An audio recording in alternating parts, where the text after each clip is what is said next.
নমস্কাৰ এই মুহূৰ্তত জনাইছো অসমৰ প্ৰত্যেকগৰাকী জনসাধাৰণৰ বাবে কেইবাটাও গুৰুত্বপূৰ্ণ খবৰ। আজি হৈছে 22 জুলাই। আজি আমাৰ প্ৰথমটো গুৰুত্বপূৰ্ণ খবৰ। 10 বছৰ পিছত অসমত সংখ্যালঘু হ'ব হিন্দু। এই মুহূৰ্তত জনাইছো ৰাজ্যবাসীৰ বাবে এক ডাঙৰ খবৰ অসমত আৰু 10 বছৰত অসমীয়া সংখ্যালঘুত পৰিণত হ'ব হিন্দু। 10 বছৰত অসমত সংখ্যালঘু পৰিণত হ'ব। এই মুহূৰ্তত জনাইছো ৰাজ্যবাসীৰ বাবে এক ডাঙৰ খবৰ। এটা হেৰাই যাবলৈ ওলোৱা জাতিক পুনৰ উদ্ধাৰ কৰিব লাগিব। 1,29,000 বিঘা ভূমি দখলমুক্ত কৰা হৈছে আৰু উচ্ছেদ প্ৰক্ৰিয়া চলি আছে আৰু চলি থাকিব। মুখ্যমন্ত্ৰী হিমন্ত বিশ্ব শৰ্মাৰ এবাৰ ডাঙৰ ঘোষণা।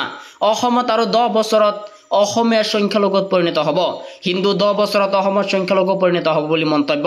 আৰু এটা হেৰাই যাবলৈ ওলোৱা জাতিক পুনৰ উদ্ধাৰ কৰিব লাগিব। এই মুহূৰ্তত জনাইছো আমাৰ দ্বিতীয় নম্বৰ খবৰটো। আমাৰ দ্বিতীয় নম্বৰ খবৰটো আছে ডাঙৰ খবৰ। ই ৰিক্সালৈ আহি গৈছে এক ডাঙৰ নিৰ্দেশনা।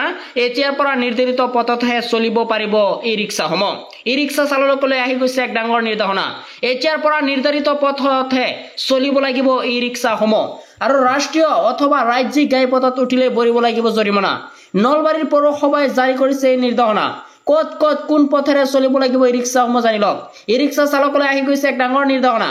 এই মুহূৰ্তত জনাইছো আমাৰ তৃতীয় নম্বৰ খবৰটোলৈ। আমাৰ তৃতীয় নম্বৰ খবৰটো আছে ডাঙৰ খবৰ। 1 আগষ্টৰ পৰা খিলিং জেক দিয়া হ'ব লাইচেন্স। পৰ্টেলত আবেদন কৰিলেই পাব অনুজ্ঞাপত্ৰ। এই মুহূৰ্তত জনাইছো ৰাজ্যবাসীৰ বাবে এক ডাঙৰ খবৰ। 1 আগষ্টৰ পৰা অসমীয়া খিলিং জেক দিয়া হ'ব অস্ত্ৰৰ লাইচেন্স। আবেদন কৰিলে লাভ কৰিব এই অনুজ্ঞাপত্ৰ। সংখ্যালঘু অধ্যুষিত জিলাৰ খিলঞ্জীয়াই লাভ কৰিব পাৰিব, আবেদন কৰিব পাৰিব। আৰু 1 আগষ্টৰ পৰা মুকলি কৰা হৈছে এই পৰ্টেল আৰু গৰুখুটিৰ কৃষকসকলেও কৰিব পাৰিব ইয়াৰ বাবে আবেদন। দুৱাৰবুৰী, গোৱালপাৰা, বৰপেটা, ৰূপী, নগাঁও, দিংৰ লগতে লাহৰীঘাট, লখিমপুৰ, মৰিগাঁৱৰ লগতে দৰঙৰ লগতে সংখ্যালঘু জিলাৰ খিলঞ্জীয়াই অস্ত্ৰৰ বাবে কৰিব পাৰিব আবেদন। আৰু মুখ্যমন্ত্ৰী হিমন্ত বিশ্ব শৰ্মাৰ এইটো আছিল এক বৃহৎ ঘোষণা। আৰু 1 আগষ্টৰ পৰা অসমৰ খিলঞ্জীয়াক দিয়া হ'ব অস্ত্ৰৰ লাইচেন্স। এই মুহূৰ্তত জনাইছো আমাৰ 5 নম্বৰ খবৰটোলৈ। আমাৰ 5 নম্বৰ খবৰটো আছে ডাঙৰ খবৰ। ওলাই গ'ল অনুপ্ৰৱেশকাৰীৰ তালিকা। এটা এটাকৈ বিচাৰি খেদা হ'ব ভাৰতৰ পৰা। এই মুহূৰ্তত জনাইছো ৰাজ্যবাহীৰ বাবে এক ডাঙৰ খবৰ।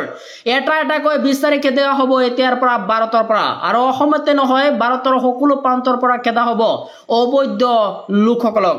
আৰু কোনো অবৈধ অনুপ্ৰৱেশকাৰী বেদখলকাৰীক এতিয়াৰ পৰা ৰেহাই দিয়া নহ'ব। আৰু অনুপ্ৰৱেশকাৰীক লৈ ডাঙৰ এলান এবাৰ প্ৰধানমন্ত্ৰী নৰেন্দ্ৰ মোদীৰ।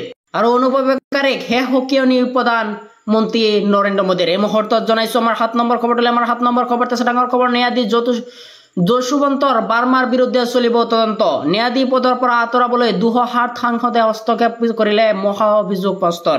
এই মুহূৰ্তত জনাইছো এক ডাঙৰ খবৰ। ন্যায়াধীশ যশোৱন্ত বাৰ্মাৰ বিৰুদ্ধে মহা অভিযোগ। ন্যায়াধীশ পদৰ পৰা আঁতৰাবলৈ 207 সাংসদে হস্তক্ষেপ কৰিলে মহা অভিযোগত প্ৰস্তাৱ। লোকসভাৰ 145 গৰাকী সাংসদ আৰু ৰাজ্যসভাৰ 63 গৰাকী সাংসদ ন্যায়াধীশ বাৰ্মাৰ বিৰুদ্ধে উত্থাপন কৰে মহা অভিযোগ। তেওঁ চৰকাৰী আৱাসত উদ্ধাৰ হৈছিল 500 টকাৰ বান্ডিল।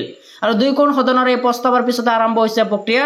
ইতিমধ্যে গঠন কৰা হৈছে কমিটি। এই কমিটিৰ তদন্ত কৰিব এবাৰ মহা অভিযোগৰ।